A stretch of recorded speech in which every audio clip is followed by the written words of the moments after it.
Est-ce que tu es d'accord pour qu'on s'y mette? On peut commencer, c'est parti. Salut. Bonjour, Est-ce que tu sais comment tu veux t'appeler? Laurence, Qui est ton vrai prénom? qui est mon vrai prénom, tout à fait. Je pense que comme c'est un témoignage, je trouvais qu'il y a forcément une part de sincérité dans un témoignage. Donc mon prénom, je trouvais que c'était important qu'il reste celui qui est dans la vraie vie.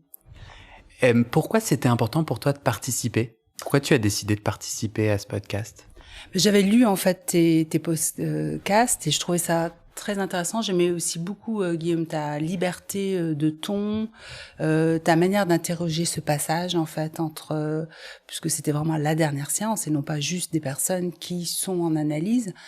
Donc ce passage de je suis en analyse, je parle à quelqu'un que j'investis, qui me répond et je n'ai plus besoin de ça. Donc je passe à autre chose. Donc ce passage-là, je pense qu'effectivement il peut être différent pour les personnes. Et moi peut-être c'est un petit peu ce qui m'a manqué sur la fin de mon analyse pour diverses raisons. Peut-être qu'on aura l'occasion de pouvoir l'exposer. Et puis aussi j'avais été sensible de ce passage que Lacan décrivait aussi dans son école, qui était de témoigner de son parcours à quelqu'un qui peut l'entendre en fait. Et donc je trouve que quelqu'un qui a fait une analyse effectivement peut peut-être aussi entendre la particularité d'une histoire qui n'est pas forcément la sienne comme témoignage. Et je pensais aussi que ça pouvait parler à d'autres personnes, notamment dans ce que ça peut apporter, mais aussi parfois peut-être dans les limites par rapport à certaines situations en fait. Donc je pensais que ça pouvait m'apporter quelque chose à moi, mais aussi à d'autres. J'ai envie de te reposer la question parce que je me la pose et je me la suis posée. Je me suis demandé, tiens, mais pourquoi moi j'ai cette envie, ce besoin de mettre des mots et de partager. Toi, tu as décrit, ok, c'est un peu pour les autres et c'est aussi pour moi. Mais du coup, pour toi, c'est quoi qu'est-ce que tu vas planter comme petite graine grâce à ce témoignage? Peut-être que je tourne la page vraiment de quelque chose et puis je le partage en fait avec toi. Avec toi ou avec quelqu'un d'autre, peut-être cette fin de parcours que j'ai fait un petit peu seule. Et que j'aurais peut-être aimé terminer avec mon analyse, mais pour différentes circonstances où lui, en fait, je pense qu'il était très souvent de plus en plus en province et donc il allait vers sa retraite, enfin il s'arrêtait. Il a été plus à un moment donné à me poser plein de séances. Moi, c'était pas forcément mon rythme parce que j'abordais des choses compliquées. Et donc j'ai dû en annuler certaines et finalement j'ai terminé ce travail, je dirais on va dire seul, alors que j'aurais peut-être aimé le continuer au moins quelques fois à le partager parce que c'était difficile au niveau émotif à ce moment-là de le vivre seul.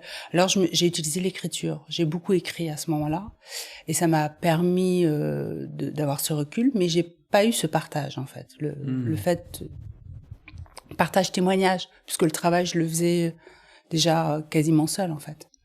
Est-ce que du coup, tu peux m'amener dans cette dernière séance, sans aucun contexte, me la décrire précis, avec le plus de détails que tu peux te souvenir? Oui. Donc la dernière séance, en fait, je suis allée voir cet analyste. Je lui dis, écoutez, je ressens moins le besoin de venir. Je voulais vous en parler, savoir ce que vous en pensiez. Elle m'a dit oui, effectivement, vous pouvez, on peut interrompre les séances. Et puis, comme j'étais un petit peu peut-être insistante, j'attendais peut-être un mot plus clair de sa part. Il m'a dit si vous avez besoin, vous pourrez me ressolliciter. Attends, mais du coup, tout d'un coup, tu dis bon, j'ai envie d'arrêter, et à cette même séance, il dit d'accord, et pouf, c'est terminé. Oui, oui, oui. Et en fait, je suis revenue le voir 4-5 mois après, où je lui dis écoutez, je viens vous voir, j'ai quelque chose d'assez incroyable à vous dire. Je pensais qu'il allait pas aller du tout dans mon sens parce que je doutais moi-même de ce que j'allais lui dire. Et en fait, il m'a confirmé que c'était très probable, en fait, l'hypothèse que j'avançais. Et en fait, ça a clos vraiment mon analyse. Tu veux raconter cet Oui. incroyable que tu voulais lui raconter? Oui, c'est assez incroyable. Enfin, moi-même, ça m'a beaucoup secouée sur le moment. C'est-à-dire que, évidemment, j'ai fait tout un parcours dans mon analyse où j'ai compris un certain nombre de mes symptômes. J'ai amélioré beaucoup, enfin j'ai compris des choses par rapport à ma famille, j'ai amélioré beaucoup de choses dans mon rapport avec mon entourage proche, y compris dans mes histoires sentimentales. Par contre, je n'arrivais pas à trouver le point, qu'est-ce qui relie, enfin, je vais pas dire il n'y a pas de dernier mot parce que la vie continue toujours de se dérouler et on le déroule avec notre histoire. Mais je n'arrivais pas à trouver une unicité à ces différents symptômes. Je me disais, mais pourquoi moi? Pourquoi j'ai pas pu dire non? Pourquoi j'ai pas pu, etc. Et puis en fait, j'entendais des témoignages notamment de femmes qui parlaient d'abus. Et j'écoutais ça, mais vraiment intellectuellement. C'est-à-dire, je disais oui, oui, c'est intéressant. Enfin, comme je m'intéresse à l'humain, j'écoutais ces témoignages-là. Et ce qui m'a interpellée, c'est notamment par rapport à certaines qui témoignaient d'amnésie. Hein, et que c'était au cours de l'analyse qu'étaient réapparus des faits d'abus sexuels. Et puis un jour, en fait, je me suis levée avec ça. En fait, je me suis dit, j'ai fait cette hypothèse de mais est-ce que je n'aurais pas été abusée enfant?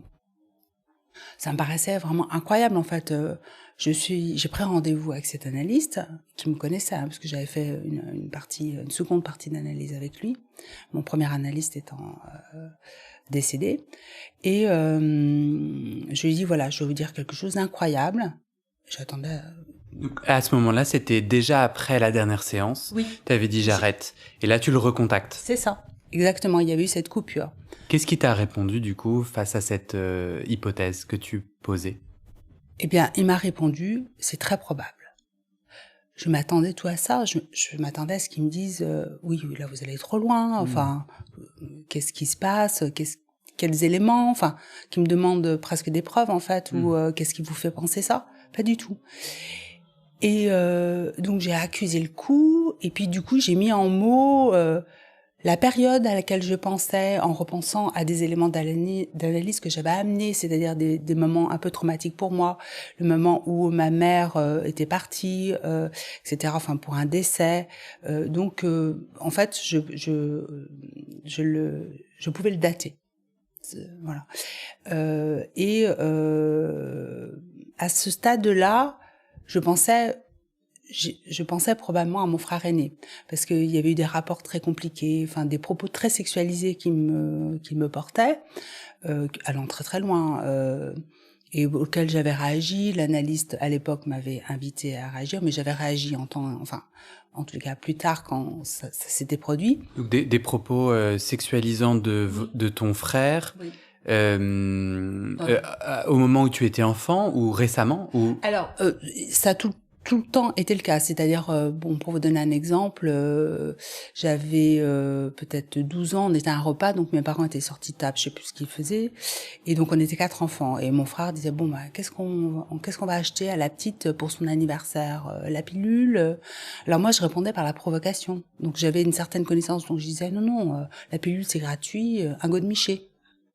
Je répondais par la provocation, mais des choses assez étonnantes. Lors d'un différend qu'il avait avec ma mère, il parle à mon autre frère en disant, enfin, il était assez remonté contre ma mère. Moi, j'interviens, j'étais à l'arrière de la voiture, donc j'avais 18 ans. J'interviens juste en disant, mais peut-être que, enfin, plutôt dans quelque chose d'apaisé, mais pas du tout de violent, ni lui disant, c'est pas vrai ce que tu dis. Et il dit, toi, ta gueule, je vais te sodomiser. Donc là, je lui ai retourné une claque assez fort. Enfin, heureusement qu'il y avait mon autre frère, parce que je pense que voilà, il y avait toujours des propos extrêmement. Il intervenait de manière assez violente. Si un de ses copains s'intéressait à moi, enfin, alors tout ça mis à bout, on pourrait dire oui, c'est un frère macho, un peu sicilien, etc. Mais tu es de Sicile? Non, pas du tout, pas du tout. Bon, voilà, le premier film porno que j'ai vu, c'est lui qui me l'a montré par surprise. Donc j'avais peut-être 11 ans. Donc il aimait choquer, enfin il y avait ce côté très... Voilà. Et Et après, en fait, suite au fait que je lui ai dit ça, donc j'ai revu 1 ou 2 fois cette analyse, mais c'est là où il me pressait à beaucoup de rendez-vous, et moi, en fait, c'était un petit peu difficile déjà, et puis je ne contrôlais pas l'arrivée de ce qui me venait en tête. Et en fait, là, j'ai fait vraiment des cauchemars, mais de l'ordre de la psychopathie, c'est-à-dire, enfin, mon frère Denis, voilà, j'ai dit son prénom, désolé. Bon, Tu voudrais que je le coupe? non, ça ne me gêne pas. Non, ça ne me gêne pas. C'est qu'un prénom après tout.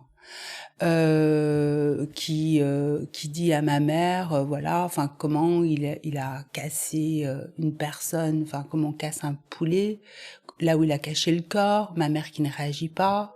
Enfin, j'ai fait toute une série de cauchemars qui m'a confirmé que c'était lui, parce qu'à un moment donné, je me suis dit bon.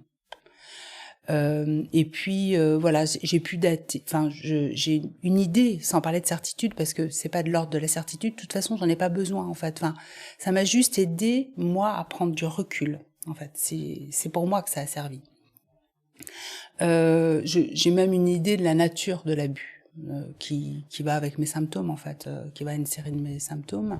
Est-ce que tu es à l'aise de raconter tes symptômes? Oui, alors mes symptômes en fait, il y a un premier qui m'a fait entrer en analyse, c'est le fait que j'ai été réglée donc jeune fille assez tardivement, avec probablement des retards aussi de croissance, c'est-à-dire peu de pilosité à 16 ans, enfin des choses comme ça, qui sont repartis en analyse, c'est-à-dire que j'ai retrouvé mes règles, j'ai eu une aménorrhée sans être anorexique, hein, enfin je veux dire j'avais pas de problème, etc. Et puis le début des symptômes vers 16 ans, donc au même moment où j'ai eu ces premiers symptômes, j'ai eu aussi, je pense, un premier symptôme d'ordre alimentaire. Je pense qu'il y a enclenché une série d'actes boulimiques et que j'avais relié en analyse, où elle m'avait dit, en fait, elle me l'avait relié à une probable anorexie, mais du nourrisson face à un événement, voilà. Mais elle m'avait dit en fait que c'était une bonne réaction. En fait, l'anorexie du nourrisson, c'était sans doute elle, bon, je l'avais compris comme ça, une manière d'insister de ma mère pour me nourrir, et auquel j'ai réagi par un stop, parce que effectivement, l'acte de nourrir, ça recoupe pas uniquement le fait de nourrir, c'est relationnel, etc. Et voilà. Et les actes de boulimie avaient commencé par un premier refus. J'étais partie à 16 ans en Tunisie, donc avec une amie tunisienne dans sa famille, et sans rentrer dans les détails, il m'avait été offert des gâteaux. J'avais pas été contente de ce relationnellement de ce qu'avait fait la maman de cette amie, et pour protester silencieusement, en fait, j'avais refusé les gâteaux qu'elle m'offrait, et je m'étais levée la nuit pour en manger un. Et ça, je pense, pour moi, c'est la première chose curieuse que j'ai faite avec la nourriture, que je n'avais jamais faite. Il n'y avait pas de tabou à la maison par rapport à la nourriture, on mangeait selon son appétit, etc.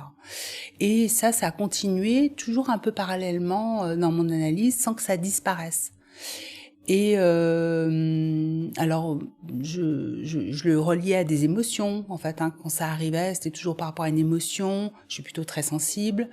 J'avais essayé de penser aussi que c'était par rapport au fait de la difficulté de prendre la parole, de dire ce qui se passait pour moi à ce moment-là, etc. Mais jamais jusqu'au bout. Mais il se passait quoi à ce moment-là pour toi?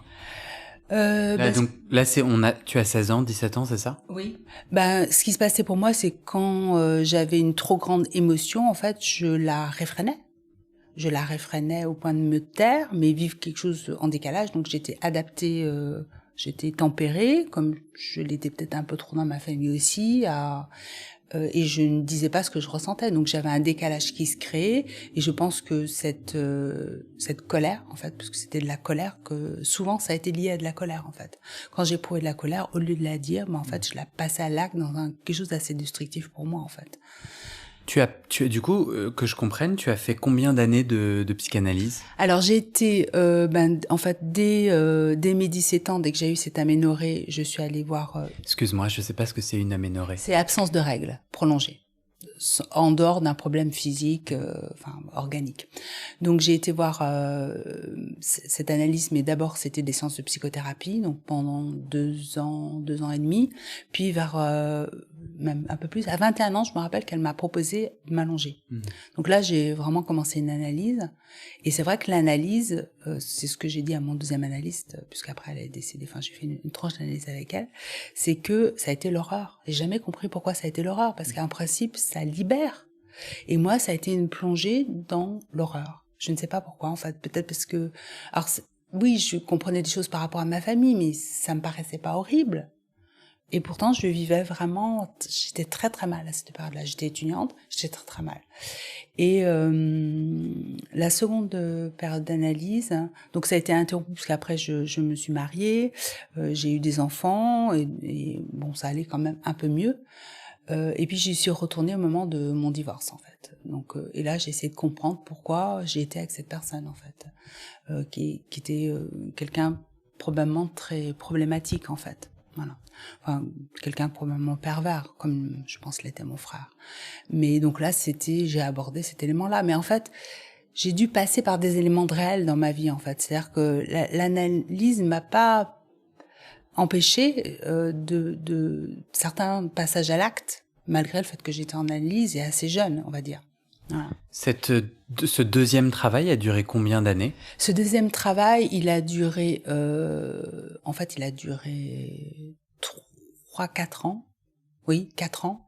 Et puis, peut-être tu vas pas le croire, mais donc la première analyste était âgée, donc c'était un décès lié à l'âge, on va dire.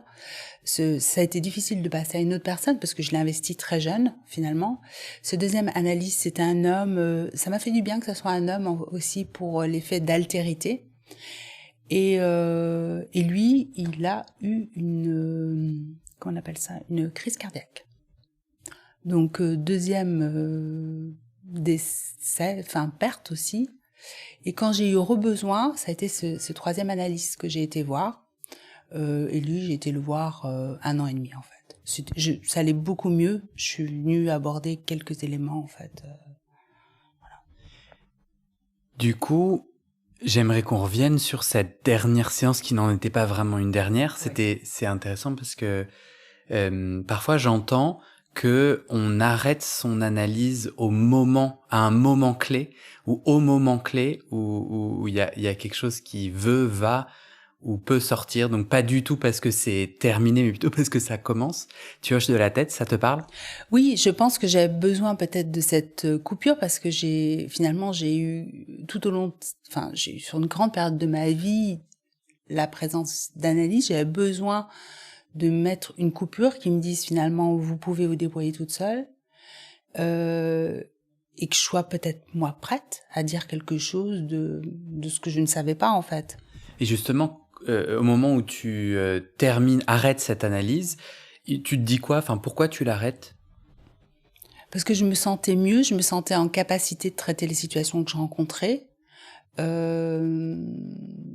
me sentais une certaine autonomie. Et comment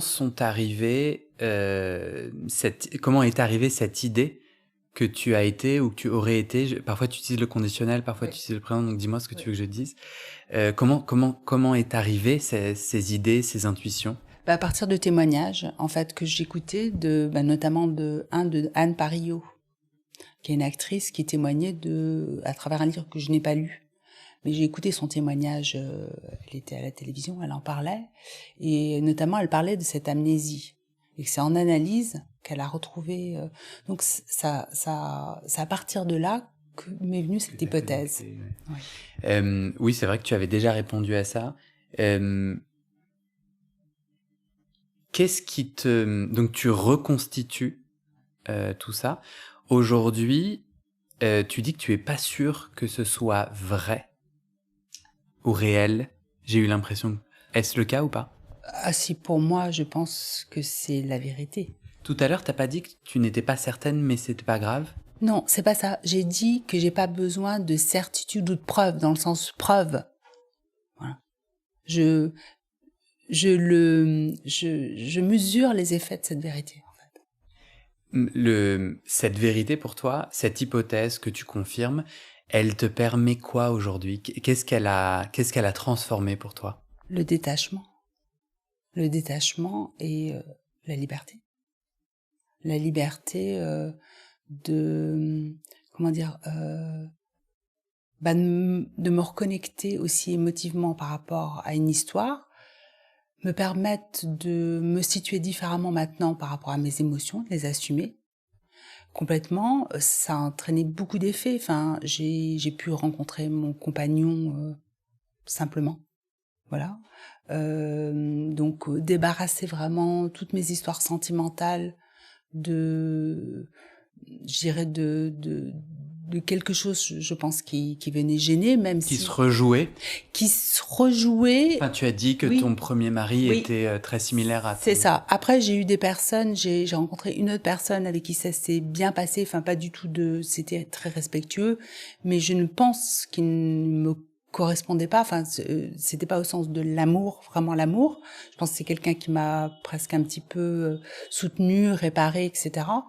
Et je pense que là, c'est la simplicité de pouvoir naturellement rencontrer quelqu'un avec que j'aime, qui m'aime, et la simplicité de ça. Et comme si cette simplicité, je l'avais toujours supposée, même quand j'étais jeune. Pour moi, cette aisance, cette liberté, la vie, ça devait être comme ça. Tu disais tout à l'heure, tu l'as fini assez seule, ton analyse. Oui.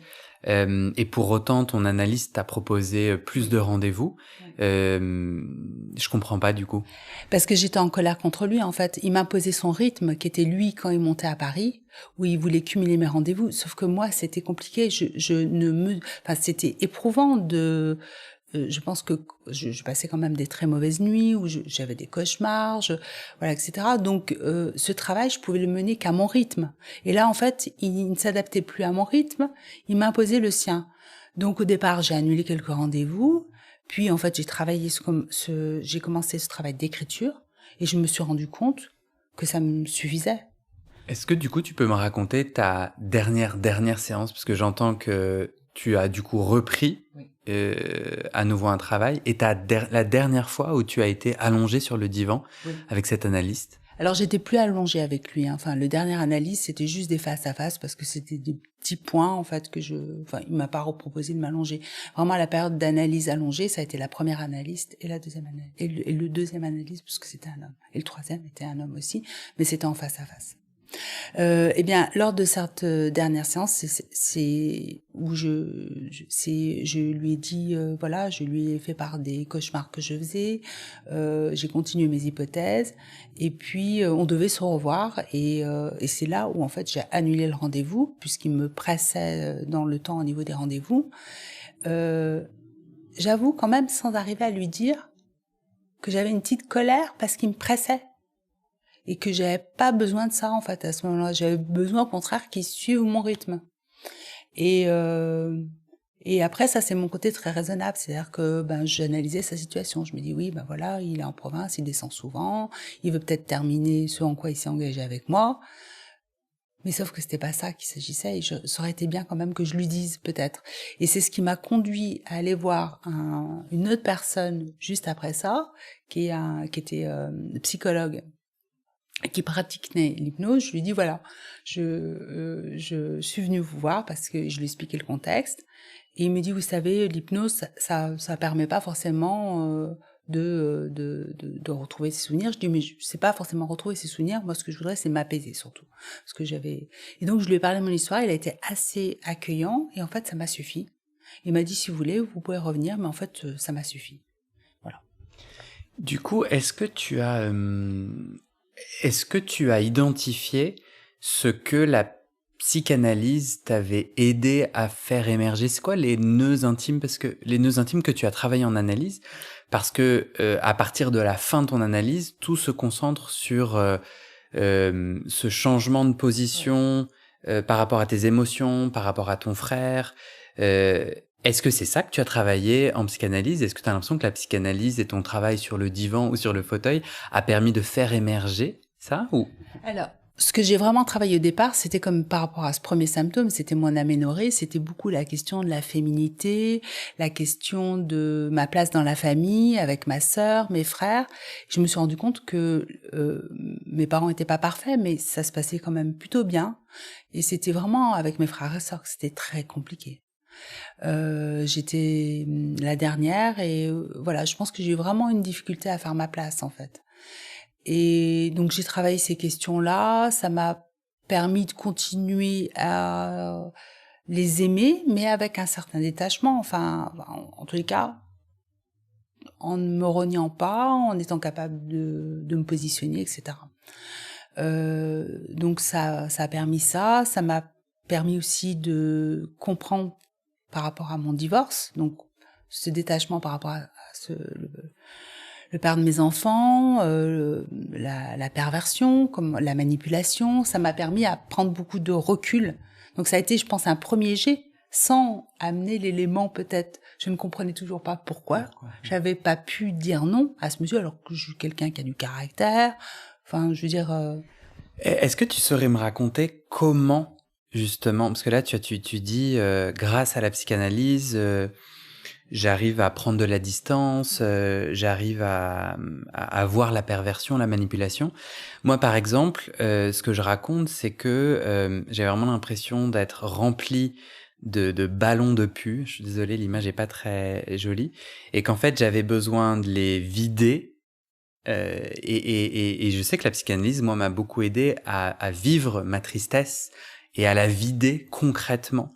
Et comme si des choses partaient de mon corps pour justement permettre la place à d'autres choses. Si tu essayais de concrètement, pour quelqu'un qui n'y connaît rien à la psychanalyse, qui comprend pas trop comment t'es passé de « je parle plusieurs fois par semaine » à « je mets en lumière une manipulation dont je me libère ». Alors moi, je pense que c'est déjà le fait qu'on me prête attention à ce que je pouvais dire, à mettre en mots. C'est-à-dire que là, j'avais une énorme inhibition, mais vraiment, alors pas du tout sociale, hein, j'étais dans le contact social, mais presque une sorte de façade, mais ce que j'étais vraiment, j'avais beaucoup de difficultés à le traduire en mots. Donc c'est vraiment une mise en mots, et le fait qu'on me prête attention, et que ça pouvait être important. Après, je pense que les limites je dirais, de la technique psychanalytique pour moi a été plus autour de la place du réel. Quand il y a vraiment des actes réels qui se passent, je pense que là, c'est compliqué. Tu peux m'en dire plus ? Alors, moi, je pense déjà, j'étais jeune. Donc, c'était difficile pour moi de parler, notamment à travers ce premier mariage, des perversions sexuelles de cet homme. C'était difficile pour moi d'en parler à quelqu'un qui était plutôt de l'âge de ma grand-mère. Donc j'ai évoqué des choses, mais très très distillées, alors que je pense que c'était pas pour parler crûment, mais si j'avais pu dire certaines choses, ça m'aurait permis de nommer et de me détacher. Hein, c'est comme quand, enfin, je veux dire, je vais te sodomiser. Enfin, c'est pas juste, t'es une connasse. Enfin, je veux dire, il y a des mots voilà, il y a des choses qui sont, donc c'est pareil pour des pratiques qui souhaitaient que je fasse. Ça avait quand même, ça m'a marqué. Donc, ça m'aurait permis de m'en détacher, de pouvoir les nommer. Je n'osais pas en parler à mes parents. Aux amis, c'est extrêmement compliqué. Mais c'est pas trop là tu parles pas de la pratique psychanalytique, mais plus d'une résistance que t'avais toi. Du jeune âge aussi, parce que moi j'avais 21 ans, à ce moment-là c'est difficile de parler de choses très intimes comme la sexualité, c'est très difficile d'en parler à un analyste. Et ensuite, dans ta seconde ou troisième tranche, où il était plus question de toi adulte Oui. et de ton divorce, est-ce que c'était plus simple pour toi de Oui. parler ? Oui, c'était plus simple parce que j'étais plus âgée et comme j'essayais de te dire tout à l'heure, c'était des hommes. Donc il y avait un caractère plus facile peut-être pour moi à dire à un homme qu'à une femme qui était plus de l'âge de ma grand-mère, quoi. Donc d'une certaine génération, c'était pas évident. Donc dire, pour toi, libère. Oui, c'est ça. Est-ce que tu as confronté ces hommes, ton ex-mari, ton frère ? Alors oui, j'ai dénoncé un certain nombre de choses dans le divorce, hein, donc j'ai pu dire des choses. Mon frère, non. C'est une question que je me suis posée parce que dernièrement, en fait, mes enfants sont de jeunes adultes. J'en ai parlé aux enfants, alors non pas dans le détail, etc., mais je leur ai parlé parce que je sais pas, c'était pas pour les traumatiser, mais c'était, je pense, je pensais que c'était important que je leur dise un mot. Ils ont des liens avec leur oncle? Oui, oui, oui. J'ai jamais empêché mes enfants dans la famille, enfin malgré des fois où il y avait des tensions, de voir, voilà. Mais ils fréquentent pas beaucoup mon frère. Je n'ai jamais beaucoup fréquenté mon frère aîné, hein, non plus dans ma vie d'adulte. Mais à certaines occasions, les Noëls, etc. Et là, dernièrement, donc mes parents sont décédés. Mon frère a voulu qu'on se revoie. Avec les enfants, je leur ai posé la question de qu'est-ce qu'ils en pensaient. C'était aussi avec ma sœur, c'était avec d'autres membres de la famille. Ils ont dit oui, donc je dis bon, je vais y aller. J'y suis allée. J'ai senti que c'était quand même compliqué pour moi. Parce que Tu lui as jamais parlé de non, tout ce qu'on vient de se dire? parce que là, en fait, c'était la première fois que je le revoyais après m'être rendu compte de ce qui s'était passé. Donc c'était compliqué pour moi et donc j'entendais tout ce qu'il me disait différemment en fait. Et je me suis dit, est-ce que si ça se reproduit, qu'il y ait une autre occasion où il veut qu'on se rencontre, etc. Est-ce que je me dois d'obliger d'y aller? Pourquoi je ferais ça en fait? Pour les enfants, mais ils sont grands, ils peuvent le faire. Pourquoi je donnerais cette illusion de cette famille unie en fait? À quoi ça rime? Stop, Laurence, ça suffit. Mais après, l'hypothèse, ce serait pouvoir lui parler, mais je vais me prendre une volée parce que je me suis déjà opposée à lui, hein, notamment par rapport à ma maman quand elle était en fin de vie. Enfin, il est médecin, il traitait assez mal ma mère. Comme il n'arrêtait pas certaines pratiques, je lui ai dit si tu continues, je vais te dénoncer au Conseil de l'ordre. Donc il ne me disait plus bonjour, dans la rue il me croisait, il me disait pas bonjour. Enfin, j'ai été insultée, voilà. Donc c'est assez violent, hein. Enfin, il a des rapports extrêmement violents. Il a une courtoisie de façade, et puis il supporte assez mal qu'on le contredise. Donc je sais pas si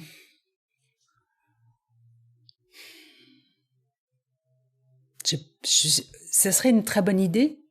Ce serait une très bonne idée de pouvoir lui dire. Je pense qu'il va me traiter de folle, voire plus. Qu'est-ce que ça m'amènerait? Moi, je cherche pas à le confronter. Enfin, je cherche pas à accuser. Je cherche pas. Enfin, ma vie, je la fais. Je suis libre. Enfin, je veux dire, je suis adulte, donc ma vie, je peux la faire. La seule liberté que je voulais, c'est par rapport à moi-même. C'est-à-dire me détacher. Ce détachement, j'ai pas besoin de confrontation. Est-ce que t'as l'impression que... En fait, je t'entendais parler des limites de la psychanalyse. Je t'entendais aussi avoir eu recours à un hypnothérapeute, à autre chose. Toi, du coup, tu en penses quoi de la psychanalyse, de ton chemin en psychanalyse? Je pense que c'est très intéressant. Ça m'a apporté beaucoup de choses. Je pense qu'il y a des limites à ce travail-là et que voilà, je pense que il faut que les personnes restent libres de, peut-être si elles le sentent, aller chercher autre chose si elles sentent que ça ne suffit pas sur certains aspects. Euh, et c'est vrai qu'il y a un côté chez les psys assez sectaire quand même, hein, parfois. Moi qui m'interroge toujours, mais de manière générale, enfin le sectarisme m'interroge intellectuellement. Moi je me dis, pourquoi il y aurait qu'une manière de se construire, d'aller mieux? Je pense qu'il y en a plusieurs. Pas simplement dans la vie, parce que dans la vie, bien sûr, on se répare, on se construit, mais je pense qu'il peut y avoir plusieurs techniques vraiment thérapeutiques, dans le sens de se soigner de quelque chose qui fait mal, en fait. Donc, moi, je pense que c'est très intéressant, mais je me suis toujours intéressée à ces méthodes-là, en fait. Je n'osais pas franchir le pas, en fait, parce que j'avais une petite appréhension, parce que mes références, finalement, comme j'avais passé plus de temps avec des psychanalystes, mes références, mes repères étaient dans ce domaine-là. Et puis, quand j'ai rencontré le coach qui était hypnothérapeute, j'ai vu quelqu'un tout à fait sérieux, enfin, je veux dire, j'ai été complètement rassurée. Aujourd'hui, tu fais encore un travail comme ça ou à peu... Pas du tout, Non. pas du tout. Il m'a proposé, j'ai apprécié chez lui en fait qu'il me redonne pas rendez-vous. Il m'a dit que peut-être il y aurait besoin de plusieurs séances, qu'il me laissait le recontacter. Et j'ai pas éprouvé le besoin de le faire. Mais j'ai beaucoup aimé la liberté qui m'impose pas, revenez tant, on prend rendez-vous tant, etc. Plutôt que je pouvais. Et ça, je crois que c'est ce qui m'a manqué peut-être sur la dernière séance avec l'analyste, c'est qu'il me laisse euh, peut-être la liberté du rythme, la liberté de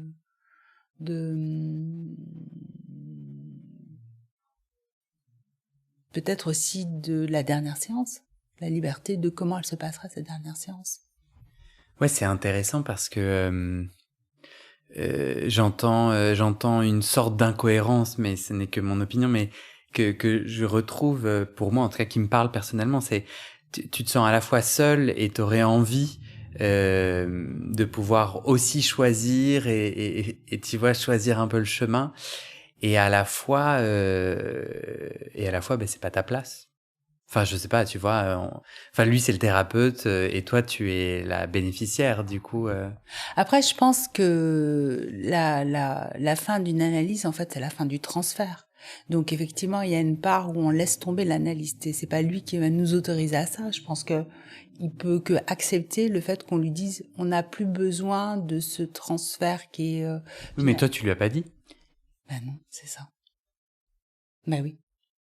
Ben, j'ai essayé de lui dire, si, que ça allait mieux, que j'avais plus besoin que j'avais l'impression que je pouvais me débrouiller seule, etc.